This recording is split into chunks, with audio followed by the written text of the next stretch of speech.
நண்பர்களே வணக்கம். இவ்வாறு சொன்னான் ஜரதுஷ்ட்ரா என்கிற நீட்சேயுடைய அந்த புத்தகத்தின் முதல் 2 அத்தியாயங்களை குறித்து நாம் முதல் 2 இந்த யூடியூப் காணொலிகளில் நாம் பார்த்தோம். அவற்றினுடைய ஒரு சுருக்கம் ஒரு சில வரிகளில் நான் சொல்லுகிறேன். ஜரதுஷ்ட்ரா என்கிற ஒரு நபர் அவர் மலை மீது ஏறி செல்கிறார். இந்த மலை மீது அவர் ஏறி செல்லும் போது அவருக்கு ஒரு மிகப்பெரிய ஞானம் கிடைக்கிறது. இந்த ஞானத்தை பெற்றுவிட்டு அவர் இறங்கி வருகிறார்.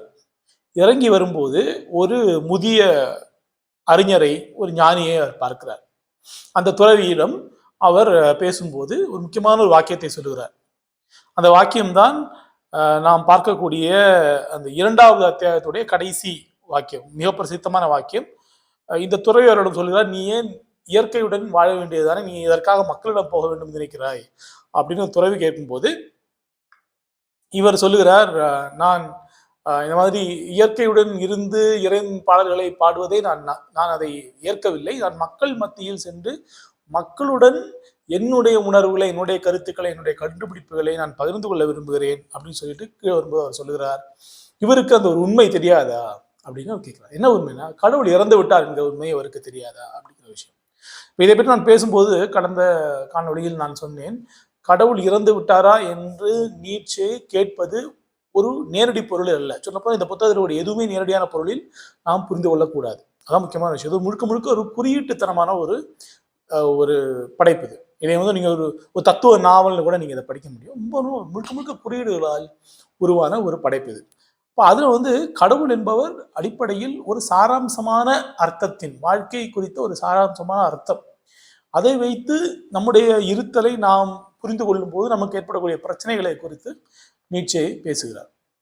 அதாவது இந்த உலகை நாம் முழுக்க முழுக்க ஒரு கருத்தளவில் பார்ப்பது என்று வரும்போது அதைத்தான் நம்ம கருத்து முதல்வாதம் அப்படின்னு சொல்றோம். அப்ப இந்த கருத்து முதல்வாதத்துடைய ஒரு அடிப்படை அப்படிங்கிறது என்ன அப்படின்னு பாத்தீங்கன்னா, உலகம் ஒரு கருத்தாலானது. உலகம் ஒரு கருத்தாலான ஒரு விஷயம். அதுல நீங்க ஒரு கருத்தாலான இந்த உலகத்துல எல்லாமே பார்க்கக்கூடிய ஒவ்வொரு பருப்பொருட்களும் கூட கருத்தால் தான் உருவாகி இருக்கிறது அப்படின்னு சொல்றதுதான் கருத்து முதல்வாதம். இப்போ ஒரு உதாரணத்துக்கு சொல்றதுன்னா, நீங்க ஒரு பூனையை பாக்குறீங்கன்னா, பூனையை பாக்குறீங்களா இல்ல பூனை என்கிற ஒரு கருத்துருவத்தின் புற வடிவத்தை பார்க்கிறீர்களா அப்படிங்கிற கேள்வி.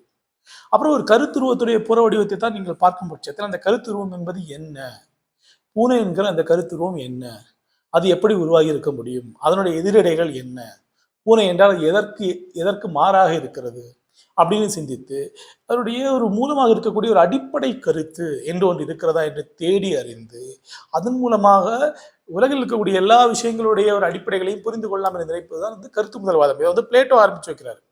அப்போ பிளேட்டோ, சாக்ரட்டிஸ் 2 பேருமே இதுல முக்கியமான ஆட்கள். சாக்ரட்டிஸ் பிளேட்டோவுடைய குரு. அப்போ இவங்க 2 பேருமே இதை பத்தி அதிகமா பேசி கிரேக்க தத்துவத்தில் மிகப்பெரிய ஒரு தாக்கத்தை செலுத்துகிறது. அது உலகத்தையே பெரிய அளவில் ஆட்டி படைக்கக்கூடிய ஒரு சித்தாந்தமாக இது மாறுகிறது.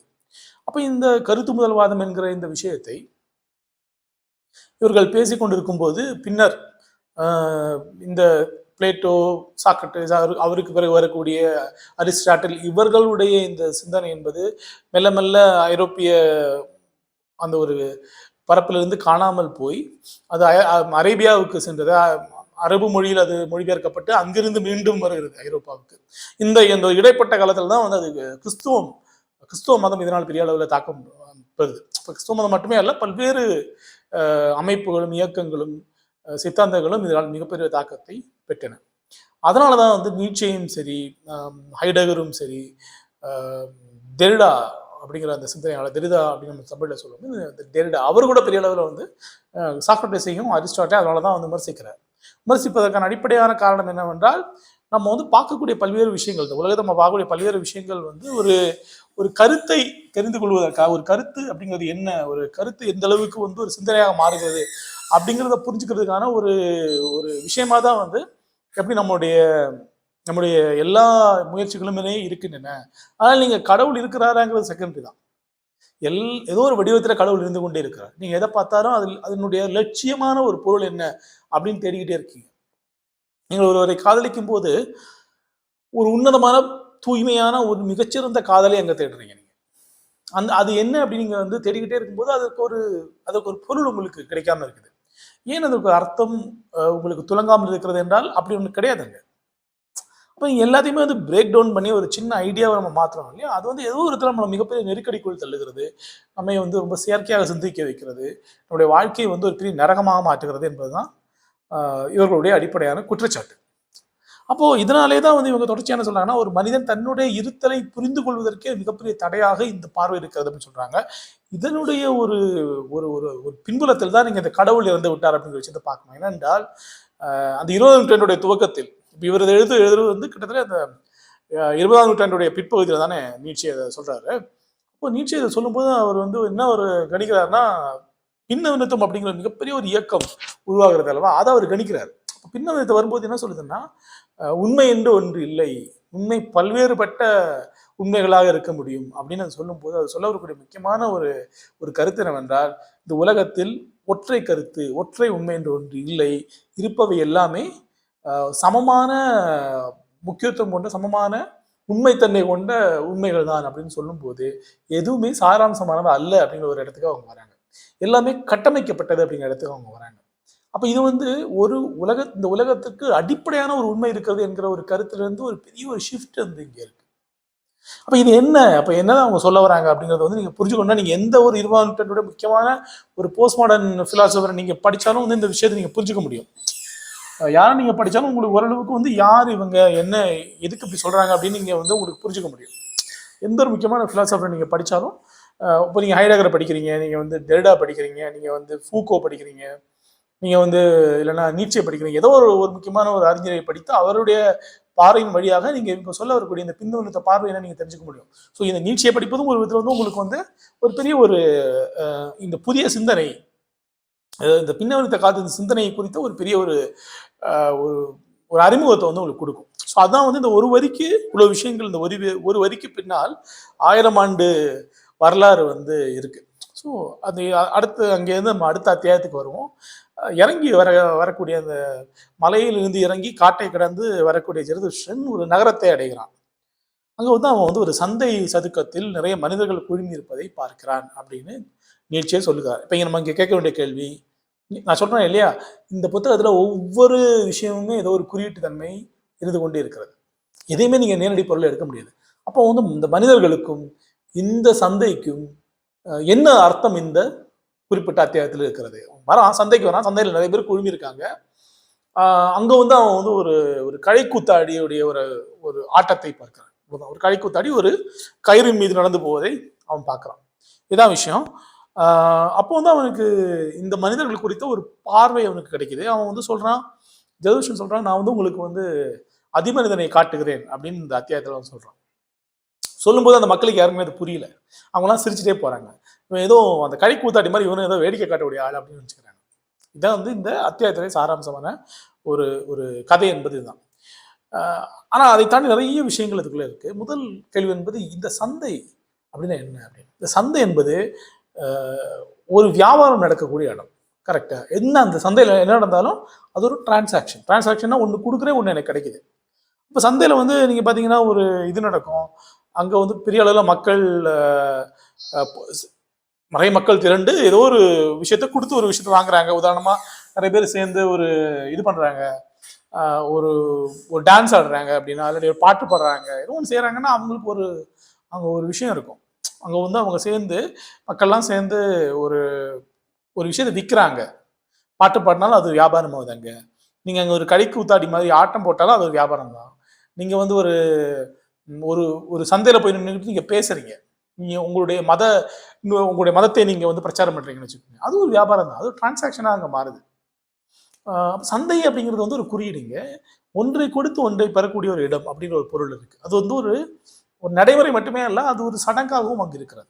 ஏன்னா அடிப்படையில் பணப்பரிவர்த்தனை என்பது அடிப்படையில் ஒரு சடங்கு தான். அந்த சடங்கின் வழியாக இந்த உலகுடைய பருப்பொருட்களை, அவற்றை உற்பத்தி செய்யக்கூடிய இந்த உழைப்பை, அவற்றினால் நாம் பெறக்கூடிய சின்ன சின்ன வசதிகளை எப்படி ஒரு குறியீட்டு பொருள் புரிந்து கொள்கிறோம் என்பதுதான் பணம். அந்த பணம் புழங்கக்கூடிய இந்த சந்தையும் அதன் நடைமுறைகளும் ஒரு விதமான சடங்குகள். அதனால தான் நீங்க ஒரு குறைவான உடல் உழைப்பு தேவைப்படக்கூடிய ஒரு சடங்கு அதிகமான ஒரு பணத்தை சில பேருக்கு தருகிறது. அதே காரணத்தினால்தான் குறைவான மூளை உழைப்பும் தேவைப்படக்கூடிய ஒரு தொழில் இருக்கும். அங்கே அதிகமான முதலீட்டை போட்டு ஏற்கனவே ஒரு பெரிய ஒரு கட்டமைப்பு வைத்திருக்கக்கூடிய ஒரு பணக்கார குடும்பத்தை சேர்ந்த ஒருவருக்கு வந்து அங்கே அதிகமான பணத்தை சம்பாதிக்க முடியும். அப்போ இதெல்லாமே என்ன காட்டுது அப்படின்னா ஒரு சடங்கு அடிப்படையில், இது ஒரு ரிச்சுவல். இது அப்போது சந்தைக்கு அந்த மாதிரி ஒன்று இயல்பு இருக்குது. ஒன்று நீங்கள் பொருளாதார ரீதியாக மட்டுமே பார்த்தா கூட, அடுத்து வந்து நம்முடைய அன்றாட நடவடிக்கைகள், இந்த அன்றாட நடவடிக்கைகளில் ஒரு சடங்குத்தன்மை எப்பவுமே இருந்துகிட்டு இருக்கு. ரொம்ப சடங்கார்த்தமாக அது இருக்குது. என்ன இருக்குது அப்படின்னு நீங்கள் கேட்டீங்க அப்படின்னா, நீங்கள் வந்து ஒரு ஒரு நண்பரை சந்திக்கிறீங்க. அந்த நண்பர்கிட்ட வந்து நீங்க சும்மா விசாரிக்கிறீங்க, எப்படி இருக்கீங்க, என்ன நடந்துட்டு இருக்கு அப்படின்னு கேட்குறீங்க. நீங்க அவர் வந்து எப்படி இருக்கீங்கன்னு கேட்கும்போது அவர் வந்து ரொம்ப கேவலமா இருக்கேன்னு சொன்னாருன்னா, நீங்க அதுக்கு என்ன சொல்லுவீங்க? என்ன சொல்ல முடியும்? ரொம்ப மோசமா இருக்கேன். அப்படியா? என்ன ஆச்சு அப்படின்னு கேட்க முடியும். அப்ப கூட நீங்க அவசரமா போயிட்டு இருக்கீங்க அப்படின்னா, அதையும் நீங்க கேட்க முடியாது. ஏன் கேட்க முடியாது? ஏன் கேட்க முடியாதுன்னா, நீங்க வந்து ஏதோ ஒரு ஒரு சிக்கல்ல இருக்கீங்க. நீங்க அத சொன்னீங்கன்னா, அவர் வந்து உங்கள வந்து கூப்பிட்டு உட்கார வச்சு ஒரு 10 நிமிஷம் பேசுவாரு அப்படின்னு ஒரு பயம் உங்களுக்கு இருந்துகிட்டே இருக்கும். அதனால நீங்க என்ன பண்ணுவீங்க? அவர்ட்ட போயிட்டு வந்து இந்த மாதிரி எனக்கு ஒரு சின்ன வேலை இருக்கு. நம்ம பேசுவோம். டேக் கேர் அப்படின்னு சொல்லிட்டு வந்துரும். கரெக்ட்டா? இப்ப ஏன் அதனால தான் நெறைய பேர் வந்து நீங்க அவங்கட்ட என்ன எப்படி இருக்கீங்கன்னு கேட்டீங்கன்னா, எப்படி இருக்குன்னு சொல்லவே மாட்டாங்க. அவங்களும் சடங்காரத்த மாரி பதில் சொல்லுவாங்க. என்ன சொல்லுவாங்க? நல்லா இருக்கேங்க அப்படின்னு. அப்பதான் அவங்களுக்கு கொஞ்ச நேரம் முன்னாடி தான் அவங்களுக்கு ஒரு பெரிய கடன் ஏற்பட்டிருக்கும். கொஞ்ச நேரம் முன்னாடி தான் அவங்களுக்கு யாராவது ஒருத்தங்களுக்கு உடம்பு முடியாம போயிருக்கும். குடும்பத்தில ஏதாவது பிரச்சனை இருக்கும். வேலையில ஏதாவது பிரச்சனை இருக்கும். அதனால அவங்க வந்து நல்லா இருக்கேன் அப்படின்னு சொல்லுவாங்க. நீங்க நீங்க போயிட்டு ஒரு ஒரு இடத்துக்கு போணும். இங்கேருந்து எனக்கு இன்னொரு இடத்துக்கு போணும்னு வச்சுக்கோங்க. இங்கேருந்து அந்த இடத்துக்கு நான் போகும்போது, எவ்வளவோ விஷயங்கள் இந்த உலகத்துல என்னை சுற்றி நடந்துகிட்டே இருக்கு. எல்லாத்தையும் நான் கவனிக்கிறேனா? இல்ல. நான் போற வழியில எவ்வளோ விஷயங்கள் நான் வந்து எக்ஸ்பீரியன்ஸ் பண்ண முடியும். கவனிக்கிறத கூட விட்டுருங்க. நான் வந்து அனுபவிக்க முடியும். ஒவ்வொரு கணத்தையும் நான் அனுபவிக்க முடியும். அந்த அந்த காற்று, அங்க இருக்கக்கூடிய ஒரு வாசனை, அங்க நான் கேட்கக்கூடிய பல்வேறு ஒலிகள், நான் பார்க்கக்கூடிய பல்வேறு விதமான மனிதர்களுடைய விசித்திரமான வினோதமான நடவடிக்கைகள் எல்லாத்தையும் நான் பார்க்க முடியும். ஆனா எதையா பார்க்குறேனா? இல்ல. அப்படியே போயிடுறேன். அப்படியே ஒரு இடத்துக்கு போறேன், ஒரு பைக் எடுத்துட்டு போறேன், ஒரு வண்டியில போறேன், ஒரு பஸ்ல ஏறி போறேன், ஒரு ட்ரெயின்ல போறேன், நடந்து போறேன். எதையுமே யோசிக்காம ஏதோ ஒண்ணு யோசிச்சுக்கிட்டு அப்படியே போயிட்டே இருக்கு. அது வந்து ஒரு சடங்கார்த்தமான ஒரு பயணமாக இருக்கிறது. எல்லாமே நம்ம உலகத்துல முன் தீர்மானிக்கப்பட்ட மாதிரி இருக்கு. நீங்க ஒரு வீட்டுக்கு போறீங்க. அங்க போயிட்டு அந்த கதவுல இருக்கக்கூடிய அந்த அழைப்பு மணிய நீங்க வந்து அடிக்கிறீங்க. ஏன் அந்த அழைப்பு மணிய நீங்க அடிக்கணும்? ஏன்னா அந்த அழைப்பு மணி உங்கள ஒரு விதத்துல சொல்லுது. வந்து என்ன அடின்னு சொல்லுது. யோசிச்சு பாருங்க. அந்த அழைப்பு மணி இல்லன்னா நீங்க தேடுவீங்க. அங்க இருக்குதான்னு பார்க்குறீங்க. உங்களுக்கு எப்படி தெரியும் அது? ஏன்னா நீங்க ஏற்கனவே உங்களுக்கு பழகியிருக்கு அந்த விஷயம். அதனால நீங்க அங்க போய் அந்த அழைப்பு மணிய நீங்க அடிக்கிறீங்க. இப்ப நீங்க அழைப்பு மணி அடிச்சுட்டு நீங்க அந்த கதவு இருக்கிறதுனால கதவு தொறந்து ஒருத்தங்க தராங்க. நீங்க உள்ள போறீங்க. யோசிச்சு பார்த்தீங்க சின்ன சின்ன விஷயங்கள். ஒவ்வொரு விஷயம். அந்த கதவு அங்க இருப்பதனால தான் அங்க இருக்கக்கூடியவங்க அந்த கதவ திறக்கிறாங்க. இல்லன்னா அந்த கதவ மூடி வைக்கிறாங்க. அந்த கதவு அங்க இருப்பதனால தான் நீங்க அந்த கதவு வழியா அங்க நுழையிறீங்க. இந்த மாதிரி சின்ன சின்ன நம்முடைய இந்த வெளி என்பது எப்படி அமைக்கப்பட்டிருக்குது அப்படின்னு நீங்க பார்த்தா கூட உங்களுக்கு பல்வேறு விஷயங்கள் புரியும். இதுல வந்து ஒரு ஒரு ப்ரீ டிசைடடான ஒரு தன்மை இருக்கு. ஒரு ப்ரீ டிசைடட் ஒரு ஒரு ஒரு ஒரு போக்கு இருக்கு. அப்ப இது இருக்கிறதுனால நமக்கு என்ன நடக்குது அப்படின்னா, நம்மளால வந்து ஒரு நாம் நினைப்பதை வந்து நாம் நினைத்த ஒரு விஷயத்தை நம்முடைய உடலும் மனமும் முழுமையாக ஈடுபடும் விதத்தில் நம்மளால வந்து இந்த உலகத்தை வாழ முடியாத போகுது. ஏனென்றால் எல்லாமே வந்து கட்டுப்படுத்தப்படுது, முன் தீர்மானிக்கப்படுது. எப்படின்னா இந்த இந்த இந்த உலகத்தினுடைய இயல்பாலும், நடவடிக்கைகளாலும், நடைமுறைகளாலும், கட்டமைப்புகளாலும் எல்லாமே முன் தீர்மானிக்கப்படுது. அப்ப நம்மளால ஒண்ணுமே பண்ண முடியாது. நம்ம வந்து பெரும்பாலான நேரங்கள்ல வந்து ரொம்ப ஒரு ஒரு ஒரு நம்முடைய முழுமையான நம்முடைய கவனத்தையும், நம்முடைய மூளையின் ஆற்றலையும், கற்பனையையும், நம்முடைய உணர்வுகளையும் ரொம்ப சொற்பமா பயன்படுத்திக்கிட்டு தான் பல்வேறு வேலைகள் நம்ம செஞ்சுக்கிட்டே இருக்கோம். அப்ப இது ஒரு பிரச்சனை. அதனால தான் பார்த்தீங்கன்னா, ரொம்ப டிமாண்டிங்கான ஏதாவது ஒரு விஷயம். ஒருத்தவங்க ஒரு விஷயத்த சொல்றாங்க, அத நீங்க ரொம்ப கவனிச்சு கேட்கணும். ரொம்ப மனதை ஊன்றி யோசிச்சு கேட்கணும் அப்படின்னா, நீங்க முழுமையா உங்களோட ஈடுபாட குடுக்கணும். அதுக்கு நம்ம தயங்குறோம். ஏன் தயங்குறோம்னா, இந்த இந்த இந்த உலகமே அப்படிதான் அமைக்கப்பட்டிருக்கு. எதுக்குமே பெரிய அளவுல முழுமையாக ஈடுபாடு காட்டாமல், அத போறப்போக்குல லேசா அப்படி பட்டும் படாம செஞ்சுட்டு வருவதனால தான் நம்ம வந்து அப்படிதான் இந்த உலகம் நமக்கு அமைக்கப்பட்டிருக்குது. அதனால தான் நம்ம ரொம்ப சீக்கிரமா களைச்சு போயிடுறோம். ஏன்னா எதுக்குமே நம்ம முழுமையாக நம்ம ஈடுபடுத்த வேண்டிய அவசியம் கிடையாது. இதுக்கும் இந்த சந்தைக்கும் ஒரு சம்மந்தம் இருக்கு. ஏன்னா சந்தை என்பது வெறும் சந்தையாக அல்லாமல், நம்முடைய இந்த உலகமே ஒரு சந்தையாக மாறிவிட்டது. எப்ப இது மாறுது அப்படின்னு கேட்டீங்கன்னா, என்னைக்கு வந்து எந்திரமயமாக்கல் அப்படிங்கிற ஒரு விஷயம் இந்த உலகத்துக்கு வருதோ, அன்று இந்த ஒட்டுமொத்த உலகமும் ஒரு சந்தையாக மாறுகிறது. இதை குறித்த மிகப்பெரிய ஒரு ஒரு விமர்சனம் ஹைடகருக்கும் இருந்தது, நீட்சேக்கும் இருந்தது.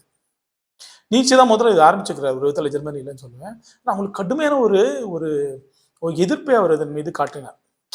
அதாவது நவீனமாக்கல் மீது மட்டுமே அல்ல, பொதுவாக அவர் என்ன நினைச்சார்னா, மனிதர்களுடைய இல்லாட்டி ஒரு சமூகத்துடைய அடிப்படையான பண்பாடுன்னு ஒன்று இருக்கு இல்லையா ஒரு சமூகத்துக்கு.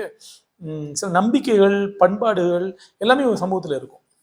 அதன் வழியாக அவர்கள் இந்த உலகத்துடன் மிக அதிகமாக ஊன்றி இந்த உலகத்தில் ஆழமாக உணர்ந்து வாழ்வதற்கான ஒரு சாத்தியம் இருந்தது.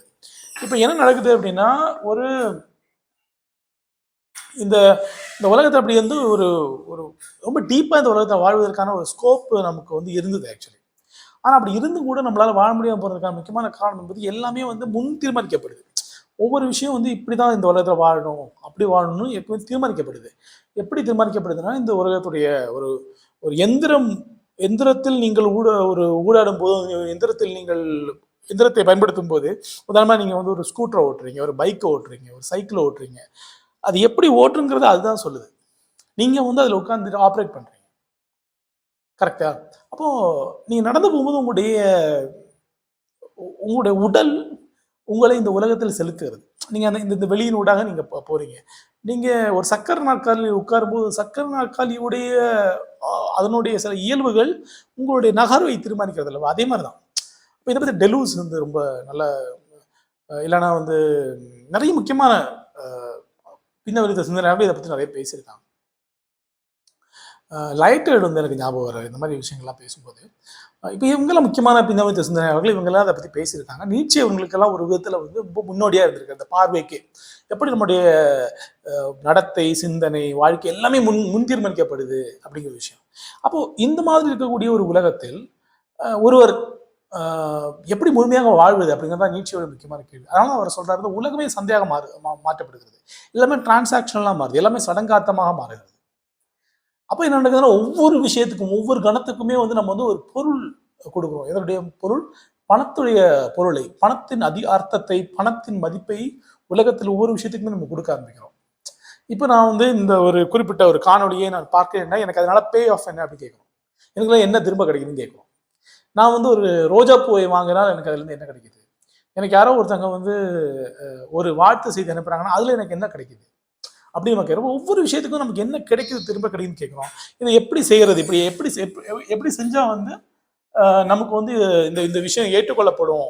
எப்படி செஞ்சா இந்த விஷயம் மறுக்கப்படும்? இப்படிலாம் நம்ம யோசிக்க ஆரம்பிக்கிறோம். இதைத்தான் அவர் வந்து சந்தைப்படுத்தப்படுவது அப்படின்னு சொல்றாரு. சந்தைப்படுத்துற மார்க்கெட்டிங் மட்டும் இல்ல. உலகத்தை இந்த வாழ்க்கையே சந்தைப்படுத்துறது. ஒரு சந்தையாக மாற்றுவது.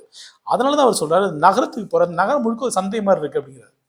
நகரம் சந்தை மாதிரி இருப்பதனால், அங்கு இருக்கக்கூடிய மனிதர்கள் கயிற்றின் மீது நடந்து செல்லக்கூடிய, வித்தை காட்டக்கூடிய ஒருவனை அவர்கள் எல்லாம் பார்த்துக்கிட்டு இருக்காங்க. அப்போ வந்து இவர் சொல்றாரு, நான் உங்களுக்கு அதிமனிதனை கற்றுத் தருகிறேன். மனிதன் விஞ்சப்படக்கூடியவன் மனிதன் விஞ்சப்படக்கூடியவன் என்று நான் உங்களுக்கு சொல்லித் தருகிறேன். அவனை விஞ்சுவதற்கு நீங்கள் என்ன செய்தீர்கள்? அப்படின்னு ஒரு முக்கியமான ஒரு வரி வந்து வருது. இப்போ வந்து அதிமனிதன் அப்படிங்கிறவர் யாரு? ஏன் ஒரு அதிமனிதனை பத்தி பேசுறாரு? இது அதிமனிதன் என்பவர் வந்து இந்த நீட்சேவுடைய இந்த புத்தகத்தில் வரக்கூடிய அதிமனிதன் ரொம்ப பிரசித்தமான ஒரு கேரக்டர். ரொம்ப ஃபேமஸான ஒரு ஒரு ஒரு ஒரு சொல் இது.